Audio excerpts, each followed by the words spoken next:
Luzon, Visayas, Mindanao at buong mundo. Ngayon ay Biyernes, November 29, 2024. Ako si Paul Henson at ito ang Balitang A to Z. Impeachment complaint ihahain ng mga mambabatas laban kay VP Sara sa buwan ng Kapaskuhan. What will happen to if somebody files an impeachment? PBBM, ano ang reaksyon? Talagang pinapakita niya rito yung kanyang pagiging spoiled brat. Vice President Sara Duterte, no show sa NBI para sa investigasyon sa umano'y pagbabanta niya sa buhay ni Pangulong Bongbong Marcos. Aktres at businesswoman na si Neri Naig Miranda, posibleng magpasko sa likod ng rehas dahil sa kasong estafa. Sa balitang showbiz, matapos ang Balik TV, James Reid inirelease ang bagong EP na Just Got Home. At silipin behind the scenes sa 2025 calendar photoshoot ni Kim Chu para sa sikat na alak.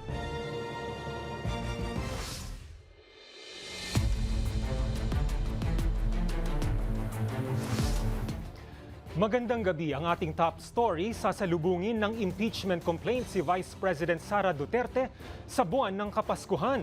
Ayon sa isang kongresista mula sa Makabayan Bloc, kabilang sa batayan ay betrayal of public trust, bribery at plunder. Pero may umaawat sa impeachment complaint. Walang iba kundi si Pangulong Bongbong Marcos. May balitang A to Z si Naomi Almojano. Panay and Negros Island satellite. Nararapat lang na patalsikin, ganito na ang nakikitang tono ng ilang mga mambabatas matapos ang kontrobersyal na mga pahayag kamakailan ni Vice President Sara Duterte.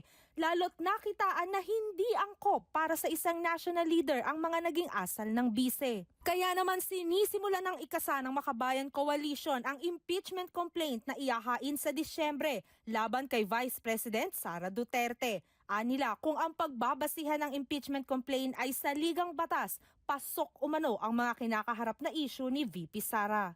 Well, dun sa initial na nakita ko na ginagawa ng bayan, People's Organization, so syempre nandoon yung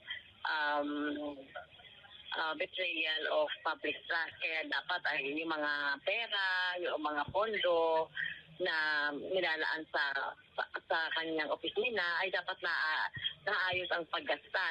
Pangalawa, yung sa bribery, no, yung nakita natin doon sa mga pagdinig dito, yung bribery na ginawa niya doon sa mga officials ng DepEd. Yung pwedeng high crime, yung high crime kasi yung pwedeng plunder. Isa rin daw tinitignan na grounds for impeachment ang pagbabanta ng bise sa buhay ni Pangulong Marcos, First Lady Liza Araneta Marcos at House Speaker Ferdinand Romualdez. Well, yung pagbabanta talagang yung great threat na yan, kahit na sinasabi pang conditional yan, pag ako ay napatay, threat pa rin siya. Napaka-weird naman na mag-iisip ka ng ganon sa kapwa mo, no, kapag ito ay pinatay o namatay.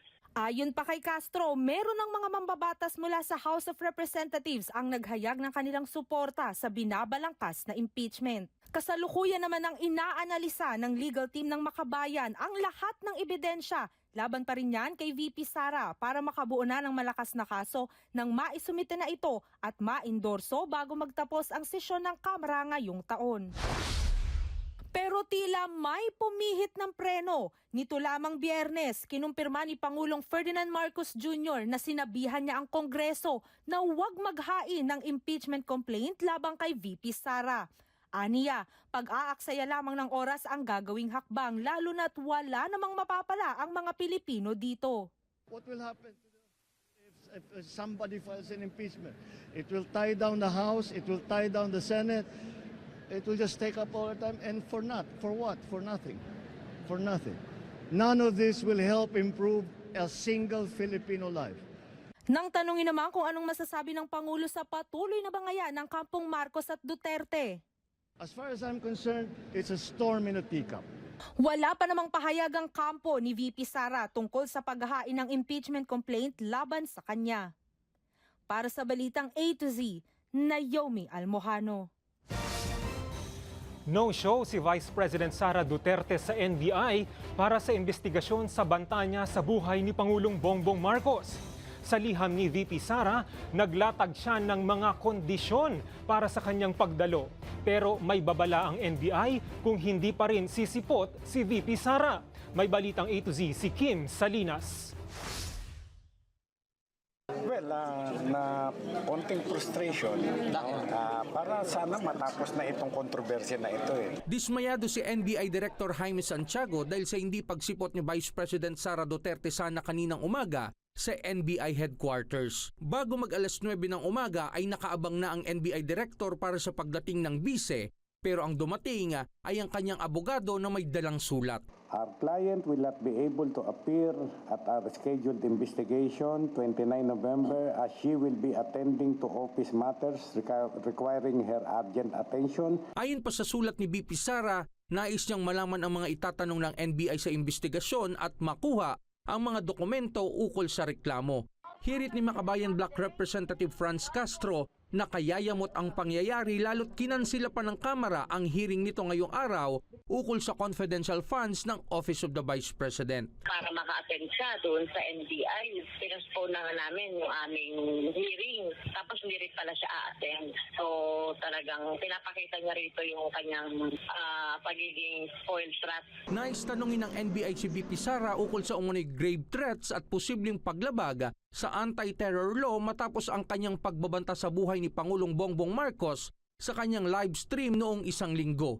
Itinakda ng NBI ang susunod na imbitasyon kay BP Sara sa December 11. Pero kung hindi pa rin siya sisipot, Pagka walang justifiable reason bakit hindi makaka-appear, we will proceed. Tapusin na namin yung investigation based on what we are holding, yung evidence na hawak namin. Maluwag naman tayo dyan. Hindi naman tayo nang iipit ng tao eh. Ang gusto natin yung katotohanan, maliwanagan ng sambayanan. iginiit ni BP Sara na taken out of context lang umano ang kanyang mga pahayaga. Ayon naman sa NBI, nirequest na nila sa Facebook na i-preserve ang naturang livestream ng bise para magamit sa investigasyon. Para sa Balitang A to Z, Kim Salinas. Dismayado si House Assistant Majority Leader at Zambales Congressman Jay Kong-hoon sa hindi pagtugon ni Vice President Sara Duterte sa sabina ng NBI. Ayon sa kongresista, patuloy umanong iniiwasan ni Duterte ang mga issue laban sa kanya katulad ng pagdinig sa confidential funds ng OVP at DepEd. Kaya ayon sa kanya, tila isa na itong sakit. Nakikita natin na talagang meron sakit sa pag-iwas ang ating Vice Presidente dahil lahat ng mga issue ay kanyang iniiwasan. Tulad ng nangyari sa pag-iwas niya sa issue ng confidential fund ng Office of the Vice President, Department of Education, ito ay kanyang iniwasan din. Ngayon naman iniiwas na naman siya na harapin yung kanyang subpoena sa NBI. So sana harapin na lamang niya ito ng diretso. Huli at agad na tinikitan ang umano'y interior and local government vehicle matapos na iligal na dumaan sa EDSA busway kagabi, November 28. Ayon sa Department of Transportation, tinangka pa umano ng driver na sagasaan ang ilang traffic enforcers. Muling iginiit ng DOTR na nakalaan lamang ang EDSA busway para sa mga bus, ambulansya at 5 pinakamataas na opisyal ng pamahalaan. Sa kabila ng kaliwat ng Sigalot at Bangayan ngayon, nanawagan si Pangulong Bongbong Marcos sa mga sundalo na huwag magpalinlang sa ingay ng politika at manatiling nakatuon sa kanilang misyon at mandato. Sa kanyang pagbisita sa Camp General Guillermo Nakar ng Southern Luzon Command sa Lucena City, sinabi ng Pangulo na unahin ang tungkulin at pagsisilbi. Kung nadidistract tayo, siyempre maraming sigaw, maraming ingay. Pag nadidistract tayo, at sabi ko, paano na ito? Ay, madali ang sagot dyan. Ano ba mission ko? Yun ang tutuparin ko.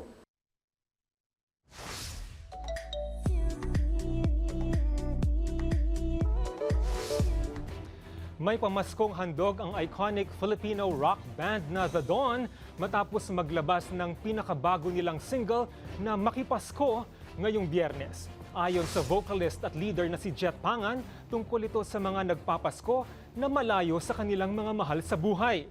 Anya, bihira sa Pinoy rock bands ang may sariling Christmas songs, kaya todo ang kanilang pasasalamat na makapaglabas ng ganitong single para sa lahat.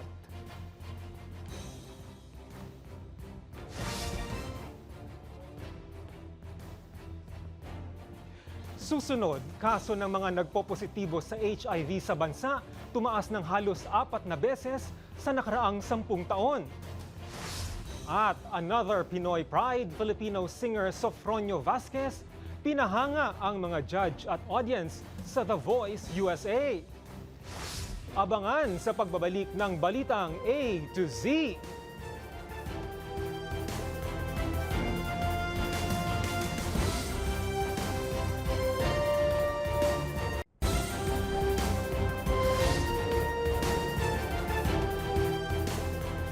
Tumaas ang bilang ng HIV-positive cases sa Pilipinas sa second quarter ng taong ito. Kasabay ng paggunita ng World AIDS Day ngayong linggo, umapila ang Health Department sa publiko na magpa-HIV testing na. Sumailalim mismo sa HIV screening ang ating reporter na si Ace Cruz at narito ang kanyang report. Sa loob lang ng isang dekada, tumaas ng halos 4 na beses ang average ng mga nagpopositibo sa HIV kada araw sa Pilipinas. Mula sa average na 13 cases per day noong 2013, lumobo ito sa 48 itong 2023. Sa second quarter pa lang ng taong 2024, nasa halos 60 HIV positive cases per day na. Sa datos ng Department of Health o DOH itong second quarter, mahigit 5,000 new HIV cases. Late detection at testing ang itinuturong dahilan ng tumataas na bilang na ito. Kaya si alias Erin kusang sumailalim sa libreng HIV screening sa Quezon City na nagsimula nitong Lunes hanggang December 1 bilang pakikiisa sa World AIDS Day. Ayon sa kanya, bahagi ng pagiging responsableng partner ang pagpapa-HIV testing. Siyempre yung kahihiyan din po sa tao. Mawawalan po kasi ng confidence din minsan tas machichismis ka ba sa ibang tao. Kaya nag-aano po talaga ako, nag-iingat. Ayon sa World Health Organization, pakikipagtalik na walang proteksyon ang isa sa dahilan ng hawaan ng HIV, bukod sa paggamit ng kontaminadong needles sa anumang procedure o kaya naipapasa mula sa ina. Ayon sa peer educator na si Jen, walang dapat ipag-alala at ikatakot sa pagsailalim sa screening. Namamanage naman yan eh. Ngayon kasi meron na tayong tinatawag na antiretroviral treatment. Yung goal kasi natin is yung U equals U, undetectable equals untransmissible. Ibig sabihin, wala na siyang kakayahan na makapanghawa. Sa ilalim ng Republic Act No. 11166, maaari nang magpa-HIV test sa nasa edad 15 pataas na hindi na kinakailangan ng parental consent. Daraan muna sa pre-counseling ang individual. Tayo sumailalim sa HIV screening at tumatagal ito ng 10 hanggang 15 minutes bago lumabas yung resulta. Oras na magpositibo ang sino mang sumailalim dito sa screening ay hikayatin na magpunta sa mga gaya nitong social hygiene clinic. Pagkatapos sabihin ng resulta, ay binibigyan din ng payo sa pag-iingat ang individual at iba pang proteksyon. Sa parang ito, malaki ang may tutulong sa sinumang persons living with HIV na magkaroon ng access sa treatment facilities. Hindi dito natatapos yung buhay mo. Kumbaga sinishare ko na may mga friends ako na persons living with HIV na hanggang ngayon successful sa buhay. Kasi yun nga yung formula na sinusunod natin ngayon na dapat kailangan sundin natin yung mga pinapayo ng per-educator, nurse, doctor para maging undetectable at maging untransmissible. Sa panig ng DOH, umapila ito sa publiko na magpa-HIV test para maiwasan ang late-stage disease na posibleng magresulta sa pagkasawi. Para sa Balitang A to Z, Ace Cruz. Namahagi si Pangulong Marcos ng e-titles at Certificates of Condonation and Release of Mortgage sa Lucena City, Quezon. Sa seremonya, ipinamahagi ang higit 11,000 certificates na nagkakahalaga ng higit 400 million pesos kung saan pinapatawad ang mga hindi nabayarang utang sa agrarian reform. Namahagi rin ng 15 e-titles, saklaw ang mahigit 30 ektaryang lupang pansakahan. Hindi nyo na po kailangan pag-aalahanin ang mga babayaran ninyo kaugnay sa inyong lupang sinasaka. Ang iisipin na lang ninyo kung paano ninyo mapapalago ang lupang inyong pinangangalagaan.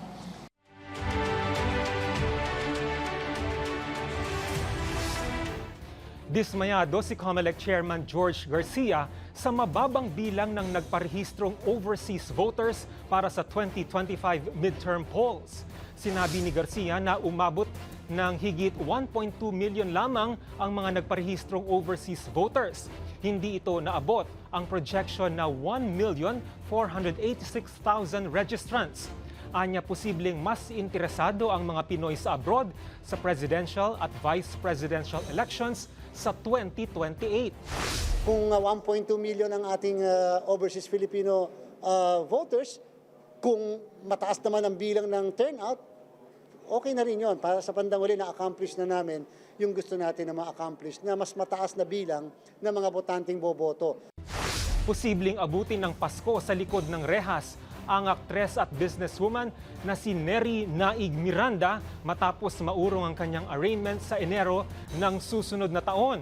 Naghain si Miranda ng motion to quash para gawing void ang pagkakaaresto sa kanya. Nahaharap siya sa mga kasong syndicated estafa at paglabag sa Securities Regulation Code.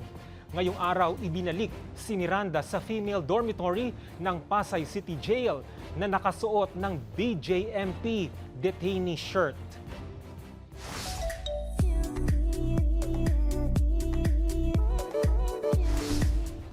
Iba talaga ang Pinoy vocals dahil pinahanga ng Filipino singer na si Sofronio Vasquez ang judges at audience sa The Voice USA. Pasok na si Sofronio sa top 8 ng singing competition matapos ang performance niya ng kantang Crying ni Roy Orbison. Binigyan siya ng standing ovation ni Canadian singer-songwriter Michael Bublé. Dati nang lumaban si Sofronio sa tawag ng tanghalan ng It's Showtime. Sa aming pagbabalik, James Reid naglabas ng bagong extended play ng kanyang Just Got Home music album. At Kim Chiu enjoy sa kanyang BTS photo shoot bilang bagong calendar girl ng isang liquor brand. Manatiling nakatutok, kayo po ay nanonood ng Balitang A to Z.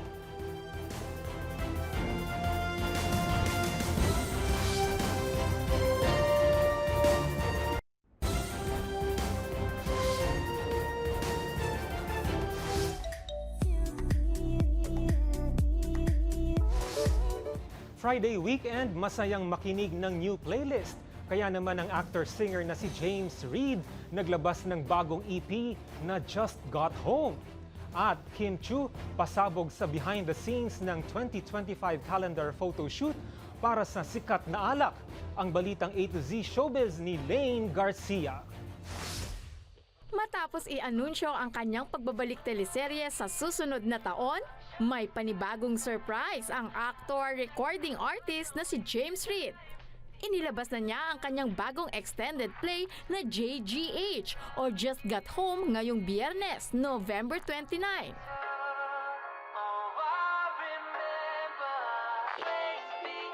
Ayon kay James, inspirasyon ang Just Got Home ng kanyang sarili at lahat ng kantang nakapaloob dito written from the heart. Kabilang sa mini-album tracks ang Mirasol, Di Bale, Sandal, Hurt Me Too, Your Boy at Pauwi Na.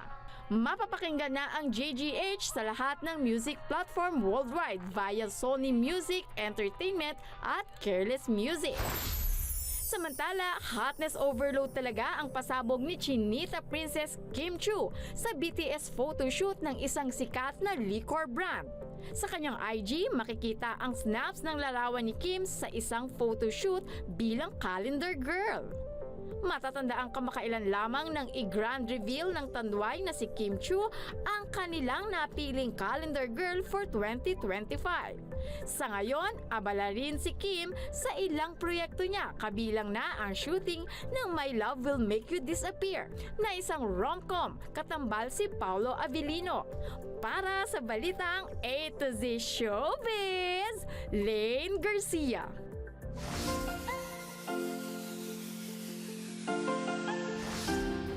Kilalang mahilig sa videoke ang mga Pinoy. Yung sa part na kaya mong mag-multitask kahit may ibang ginagawa. Kaya ba? Here na at panoorin ang nakaka-GV na video.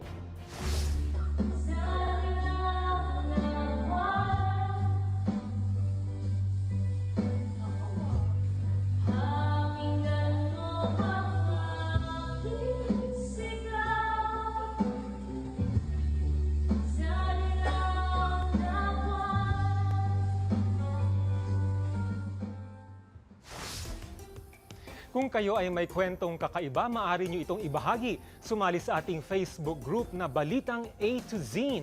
Panoorin ang replay ng ating programa at sundan ang ating social media pages. Hanapin ang Balitang A to Z. Ang ating quote of the night ay mula sa interior decorator, TV personality at author na si Joanna Gaines. Sakto ngayong weekend at papasok na buwan ng Disyembre. Sabi niya, ang oras kasama ang pamilya ay maituturing na isang regalo. At yan ang mga balita at impormasyon, mga kwentong may dalang inspirasyon na tinutukan ng Balitang A to Z. 26 days na lamang, Pasko na. Sa ngalan ni Barbie Mulak, ako si Paul Henson. Happy weekend, maging maalam, makialam. Magandang gabi, Pilipinas!